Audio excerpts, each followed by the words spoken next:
Hey, welcome. Again, I always want to commend you for your open-mindedness. Oftentimes, most folks close their mind at a certain point in their life. I wanted to talk a bit tonight about the fact that this is one vast universe. And here's what I hear from the astrophysicists, that there's 100 billion galaxies with 100 billion stars in each. But then we've gone into string theory that says it's not just one universe, it's a multiverse. Now, even that's enough to blow your mind, to think about the fact that there are multiple universes. In fact, who's to say they're limited?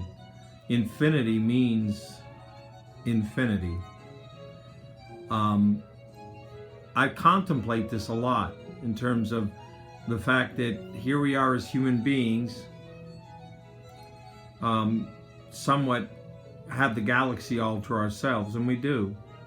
There may be microbes, there may be small forms of life they've seen, or it could be proof of it on Mars. For example, they said there's proof that there was once water. In fact, what they believe, there is still water, but it's underneath the ground, and the probes have to really dig and verify it. I think they may have verified it, I'm not sure. But the fact of the matter is, we have the most amazing planet in the solar system. It is the only one that will support life as we know it, that requires oxygen, that requires water, and requires, most importantly, protection from solar winds, from radiation from space. Even the guys on the moon, when they landed on the moon, I think they said there were 12 people who landed on the moon from 1969 to 1972. We had, I think, 6 missions. They really didn't stand on the moon for days at a time. And they certainly had spacesuits that were designed to reflect solar radiation, or radiation from space for that matter. So let's just think about the fact that we have this vast universe. The galaxy alone is vast. From what I understood, it's 100,000 light years across. We can't quite get out of it. It would take, I forget how many millions of years it would take at the current rate of speed. Right now, I hear the Voyager spacecraft that just got to Jupiter and there beyond is now like 14 billion years away. I mean, miles, not years, miles away. But even then, I think it was only traveling at 36,000 miles an hour. That's not even close to light speed. Let's talk about light speed. Light speed is 671 million miles per hour in a vacuum. It's also 186,000 miles in 1 second. Let's make that make sense in terms of how relative that is. Right now, the International Space Station, which is, and I like to know these facts, is 200 miles above the Earth's surface, and it's traveling and orbiting. In 24 hours, it laps the globe 16 times. That means the folks in the space station looking out of the cupola, it's a very beautiful 360-degree window they can view our blue planet from. Essentially, they get 16 sunrises and sunsets in one day. They're traveling at the rate of 5 miles per second. Okay, well, the speed of light is 186,000 miles per second. And think about it, the International Space Station is still going pretty fast. If you saw somebody go by at this speed on the highway, they definitely get a few tickets. It's traveling at 18,000 miles an hour. That's fast, but that's still not light speed. The speed of light, again, remember, is 186,000 miles per second, or 671 million miles an hour. So when we think about all these facts, and we think about the speed of light, and we think about these things, I've contemplated this, and I wonder if you do too, or you have. Are these star people, are they hostile? Or some are hostile and some are advanced and evolved and beyond violence? Some don't feel a need to captivate us and enslave us and oppress us? What's up there? What's out there? Some say that the Air Force has done a pretty good job of covering up the fact that there are extraterrestrial beings. Area 51 being a prime example. Some say that that's where an alien craft landed and they built a area around it. I don't know. What I like to leave open-mindedly so is I don't know. But the math seems to say we're not alone. Carl Sagan, famous astronomer who helped to make it mainstream, clearly believed that there were other life forms. They sent up this gold disc that has Chuck Berry singing a song on it. They've captured some things. They're sending out something that has the genome code of human species on it, in case aliens find it, in case somehow we obliterate ourselves. And that's still a possibility. Mother Earth may survive man's stupidity. My hope is there are, in fact, evolved, advanced star people. And if there's any way for me to think about what would they be like, think about our evolution. And I think about the fact that inevitably something disease like is what takes most people out. Kidneys fail, heart stops beating. When you die of natural causes, what they really mean is one of your vital organs finally said that's enough, kapooey, it's done. I'm thinking about the limitations of having to carry this human body, the limitations of having to use this cocoon, so to speak. I'm thinking evolved beings, star people, if they've evolved to the full end of evolution, let's think about our evolution, then you would be able to be a bright light white consciousness sans the body, without the human body, without a body. So when we think, oh, how do we draw an alien? What would they look like? Well, who's to say they would look like anything but perhaps what would pure energy look like? What would it look like if there were beings that could, in fact, telecommunicate at the speed of light, or travel at the speed of light, or beyond, what they call superluminal speed? And that's beyond 671 million miles per hour. What would they be like? I'm certain, and I spoke with a number of people about this just to query it and see if I got other people's opinions. So I do a lot of reality testing when I have these sort of deeper thoughts about the universe and who's out there. They said, hey, who's to say there aren't alien hostile beings? But perhaps they're not advanced enough to figure out how to travel here to harm us, to enslave us, to oppress us. Again, Men in Black, there are movies out there, there are what they call franchises that address this issue. Independence Day, for example. Okay?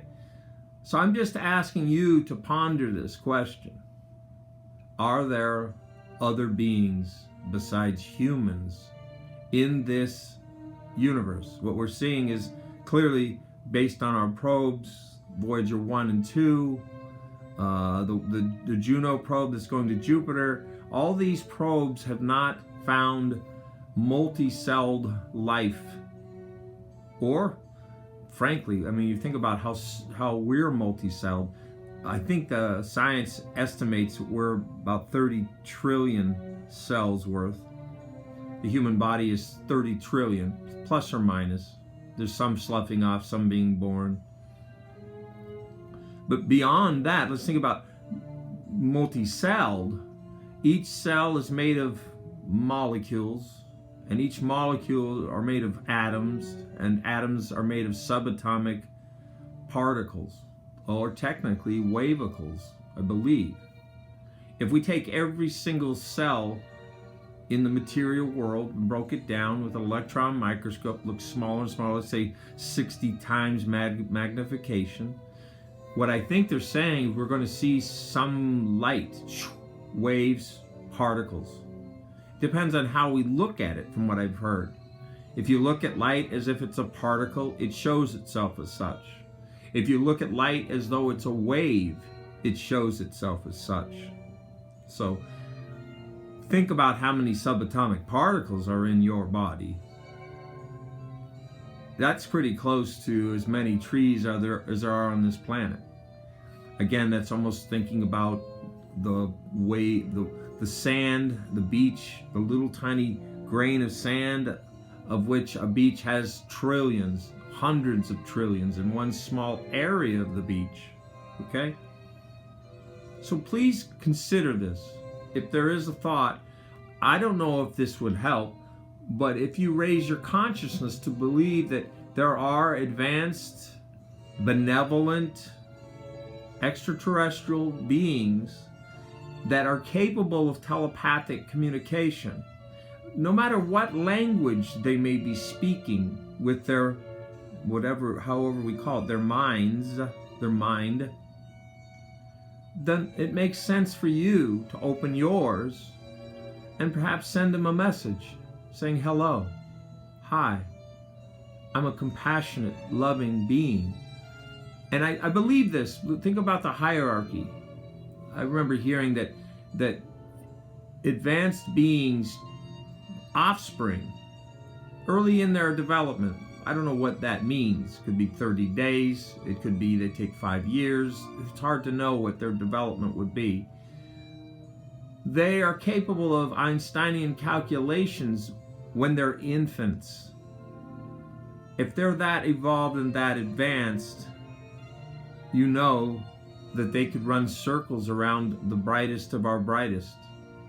They would, I'm thinking of some of the people that stand out that are truly evolved. The Dalai Lama, Thich Nhat Hanh, Pema Chodron. You know, I can pick any number of people, but I seem to pick that genre of Tibetan monks, Buddhist monks. What I'm looking for is anyone who is truly evolved. Let's say Princess Diana. Well, you think, why her? Well, she was going after people who were putting all these horrible landmines out, trying to stop it. They put hundreds of thousands of bombs in Serbia, and she was trying to say, stop this atrocity. You're blowing up people who lose their legs, if not their lives. So we think of people who made a point of having compassion for others when they didn't have to. She clearly could have lived the life of luxury. She did to some degree, but she showed compassion to fellow beings, not saying, I'm better than you, I'm privileged, I'm monarchy. Okay? So I just say that's the criteria I would look for. There's an old, early episode of Star Trek, the show, I think with William Shatner, Leonard Nimoy, DeForest Kelley, those folks. And they showed this alien from another planet, another type. She wasn't humanoid. She wasn't human in form. But one thing she had was, and she looked like a Buddhist, to be honest. She had great compassion, and they called her an empath. She could take away or help a person to deal with their maladies, their pain, their disease. So think about these terms, and I've contemplated this, that perhaps Jesus is here and the aliens are on the same level as he. Who's to say? Let's contemplate it. Let's do what Einstein calls a thought experiment. Is it possible that Jesus was in fact an extraterrestrial? He certainly kept saying he was not of this world. Although he was in it, he was not of it or from it. What world was he from? I'm just giving you that to consider, not to be radical in any way and say Jesus was an alien. No, contemplate it. Even if he was or wasn't, perhaps these evolved beings have the capacity to come and help the maladies that beset human beings. And some say they've already helped, that they somehow came down during World War II and played a role in the defeat of Hitler, that they played a role in the stopping of Caligula's madness, these kind of things. Caesar, although a great warrior, was responsible for great annihilation. They were not conquests. I watched this show about ancient Rome. They were in fact massacres. He said to the tune of 400,000 of this one sect of people were murdered by Caesar's troops, Caesar leading the charge. Caesar was clearly a good warrior. He was willing to get out in front, and he was willing to rally the troops, and it worked. He became, they said, Rome went from a democracy to a dictatorship under Caesar's rule. And hence, I think he was murdered by 10, 12 people who stabbed him all over the place. You know? So give some thought to the most evolved human being. What do you think about it? How do you define that? Evolution is not measured by the wealth or the coffers that someone has. I think it's measured by the ability to both think infinitely brilliantly so, and think also infinitely brilliantly so with your heart. Thinking with your head and your heart. There are certain technological things we still have to solve, clearly. We've barely even we haven't really gotten a man, no, let's just be honest, we haven't gotten a man to Mars.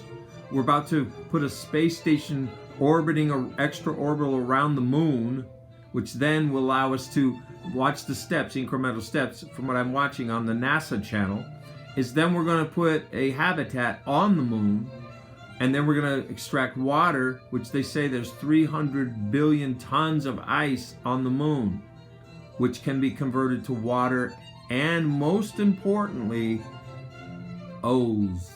oxygen. Again, I want to just, I'm going to wander around a little bit here. That's okay, right?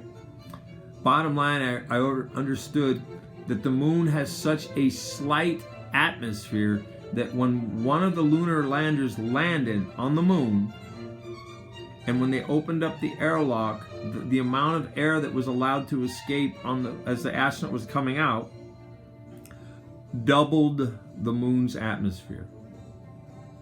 Not much atmosphere, right? As I learn these things, I hope that you're thinking about this as well. If you get a chance, I have the NASA channel. I have it on Pluto TV. But if you can locate the NASA channel, you want to watch what the space station is viewing as it's flying at 18,000 miles an hour, 200 miles above the surface of the Earth. It's a thing of beauty. I learned these basic facts from the NASA channel, that 2/3 of the Earth at any given time is covered by cloud cover. 71% of the Earth is water. And when you see the big blue planet, you completely understand that fact. So here we are, and I don't really feel a sense of calling it Spaceship Earth. I feel more connection when I call her Mother. I like, and again, it's my own personal preference, I like the Native American belief that we don't belong to the Earth. Well, it's the other way around. We don't own the Earth owns us. In fact, without the Earth, there is no us. We're barely getting out of our galaxy. We're not even there. I think they said when the Voyager 1 had surpassed all the planets, Carl Sagan wanted it to turn around and take a snapshot of planet Earth or spaceship Earth. And when you see it from that perspective, 14 million miles away, or is it billion? Billion, I guess it's billion. A long ways away, the Earth is so minuscule, so tiny, so tiny. And then we can get nihilistic about it, or we can get negative and say, look, we're a speck in this vast universe. Well, the way I've been able to reconcile that in my mind about me being a speck within the speck that's called Earth is the entire universe began with a speck called the singularity. I mean, they're talking about being able to map out the first 10 to the negative 43rd seconds when the universe began as a Big Bang. That's a singularity, they said. It was so small, but something like 90% of the mass had been created within the first number of seconds that the Big Bang occurred. And at this point, the universe continues to expand. And we're getting into string theory, where it said everything is connected to everything. And there may be ways to use wormholes to go from our galaxy to other galaxies, because we won't be able to do it at the current rate of travel and the current rate of technological advance. It's going to be a long time before we're traveling at 500 million miles an hour. And that's still short of the speed of light. Einstein said that that's not really possible because it takes way too much energy to get to the speed of light. So it's paradoxical. But there are going to be loopholes. There are going to be ways. And now I bring in these advanced beings. They figured it out. If they're evolved and they're advanced, they could be tens of thousands, if not millions of years ahead of us in the evolutionary process. And the good news is, if they're benevolent, they want to see us succeed. They want to see us evolve. I'm thinking about the fact that this lifetime I've had to have a body that's flawed. That's chromosomally was already set up. I have type 1 diabetes. It's blinded me. You see the glasses that I use, those barely suffice, but I don't feel sorry for me.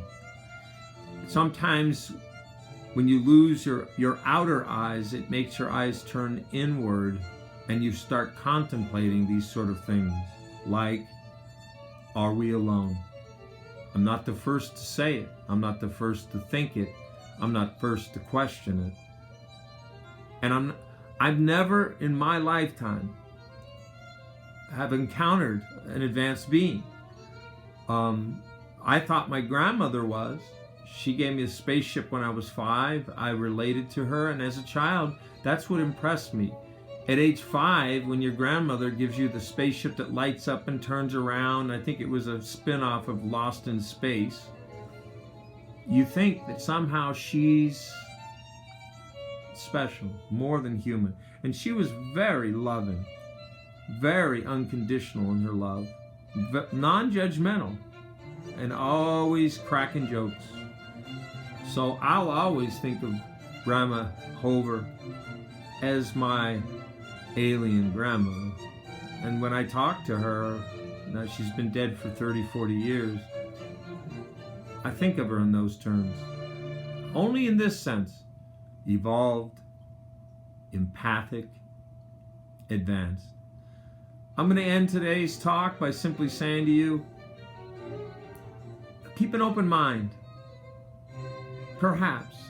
And perhaps the way that we can break down the barrier and perhaps invite them is that they're telepathic.